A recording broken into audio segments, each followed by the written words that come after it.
শেষ কবে আপনি নিজেকে সবচেয়ে বেশি একা অনুভব করেছেন? যখন আপনি ফাঁকা বাসায় একা ছিলেন তখন? নাকি যখন আপনি ২০ জন বন্ধুর সাথে একটা রেস্টুরেন্টে বসেছিলেন, সবাই হাসাহাসি করছে, কিন্তু আপনি শুধু নিজের ফোনের দিকে তাকিয়ে স্ক্রল করছেন বা একা অনুভব করছেন নিজেকে? ভিড়ের মাঝে থেকেও আপনার নিজেকে ভীষণ একা মনে হচ্ছে। আজকের টপিকটা একটু অদ্ভুত, কিন্তু আপনার জীবনের সাথে মিলে যাবে এটা আমি বলতে পারি। আমরা কথা বলবো একাকী থাকা আর একাকিত্ব এর পার্থক্য নিয়ে। কেন ফেসবুকে ৫,০০০ ফ্রেন্ড থাকার পরেও মন খারাপের দিনে কল দেওয়ার মতো একজন মানুষকে আপনি খুঁজে পাচ্ছেন না? চলুন লজিক আর ইমোশনের পোস্টমর্টেম করা যাক।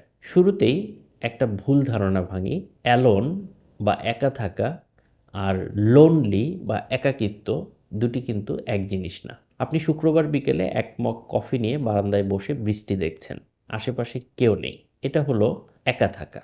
এটা পজিটিভ, এটা রিচার্জ হওয়ার সময়, এটাকে আপনি এনজয় করছেন, এটা আপনার নিজের রিচার্জ টাইম।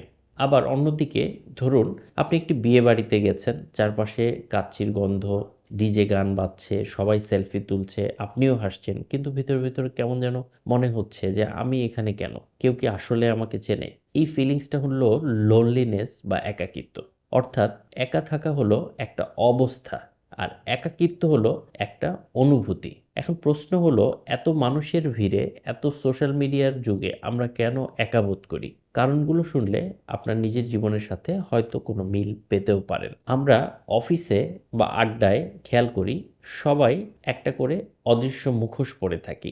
বস জোকস বললেন, জোকসটা পচা, তবুও আপনি হাসতে বাধ্য হলেন বা হাসলেন। বন্ধুরা এমন টপিক নিয়ে কথা বলছে যা আপনার হয়তো ভালোই লাগে না, তবুও আপনি হু হা করে যাচ্ছেন। যখন আপনি নিজের আসল রূপটা লুকাতে ব্যস্ত থাকেন, তখন আপনার ব্রেইন আপনাকে সিগন্যাল দেয়, ভাই এখানে তোকে কেউ চেনে না, তুই একা। আপনার পেটে খিদে, কিন্তু মুখে হাসি। ফেসবুক বা ইনস্টাগ্রামে আমরা কি দেখি? সবার জীবন পারফেক্ট। ও ট্যুরে যাচ্ছে, ও প্রমোশন পেল, ওর রিলেশনশিপ গোলস, এবং আপনি সোফায় শুয়ে চিপস খাচ্ছেন আর ভাবছেন সবার লাইফ এত জোস, শুধু আমারটাই ঝরঝরে। আসলে আপনি অন্যের হাইলাইটের সাথে নিজের বিহাইন্ড দ্য সিন তুলনা করছেন। এর ফলাফলে নিজেকে সবার থেকে একা মনে হচ্ছে আর আপনার খারাপ লাগছে। এই অন্যের স্টোরি দেখে আপনার নিজের মধ্যে ডিপ্রেশন তৈরি হচ্ছে। কানেকশন এবং কমিউনিকেশনের কিন্তু পার্থক্য আছে। আমরা এখন কমিউনিকেট করি বেশি, কানেক্ট করি কম। মেসেঞ্জারে সারাদিন লল, হাহা লিখছি, কিন্তু মন খুলে কথা বলতে পারছি না। ইমোজি দিয়ে ইমোশন বোঝানোর চেষ্টা করছি। পাশের মানুষটা টেক্সট করছে, কিন্তু আপনার চোখের দিকে তাকাচ্ছে না। এই যে ইমোশনাল ডিসকানেক্ট, এটাই ভিড়ের মধ্যে আপনার একাকিত্বের অন্যতম প্রধান কারণ। এর সমাধান কি আসলে তাহলে? হ্যাঁ, এর প্র্যাকটিক্যাল সমাধান আছে।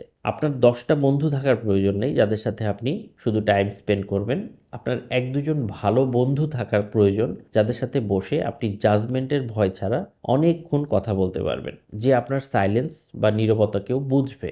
সার্কেল আপনি ছোট করুন, কিন্তু আপনি গভীর করুন। আপনার ফোনটা পকেটে রাখুন। আপনি কোথাও বসে কথা বলার সময় আড্ডায় বসে ফোন টিপবেন না। যখন আপনি মানুষের সাথে থেকেও ফোনে থাকেন, আপনি আসলে তখন ২ জায়গাতে কোনোটাতেই ভালোভাবে থাকেন না। আপনি চোখের দিকে তাকিয়ে কথা বলুন, কানেকশন তৈরি করুন। অন্যের সাথে আপনি ইমোশনালি কানেক্টেড হন। নিজেকে ভালোবাসুন। মাঝে মধ্যে আপনি একাও থাকার প্র্যাকটিস করুন। একা ঘুরতে যান, একা মুভি দেখুন, রেস্টুরেন্টে খান। ১ম এ একটু অদ্ভুত লাগবে যে লোকে কি মনে করবে, কি ভাববে। কিন্তু বিশ্বাস করুন, যেদিন আপনি নিজের সঙ্গ এনজয় করা শিখবেন, সেদিন পৃথিবীর কোনো ভিড়, কোনো নির্জনতাই আপনাকে কোনোভাবেই ভোগাতে পারবে না। দিন শেষে মনে রাখবেন, একাকিত্ব কোনো রোগ না। এটা একটা সিগন্যাল। আপনার মন আপনাকে বলছে এখন একটু জেনুইন কানেকশন দরকার। হয় নিজের সাথে, না হয় প্রিয় কারো সাথে।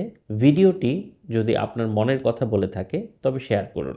আর আমরা চাই আপনি সবসময় অন্য মানুষদের সাথে কমিউনিকেশনের পাশাপাশি কানেক্টেড থাকতে পারেন। আপনি ভালো বন্ধু তৈরি করুন, এবং সেই ভালো বন্ধু যাদের সাথে আপনি বসে কথা বলতে পারবেন, যাদের কথা শুনতে পারবেন, আপনার আবেগ, অনুভূতি, ইমোশনগুলি শেয়ার করতে পারবেন।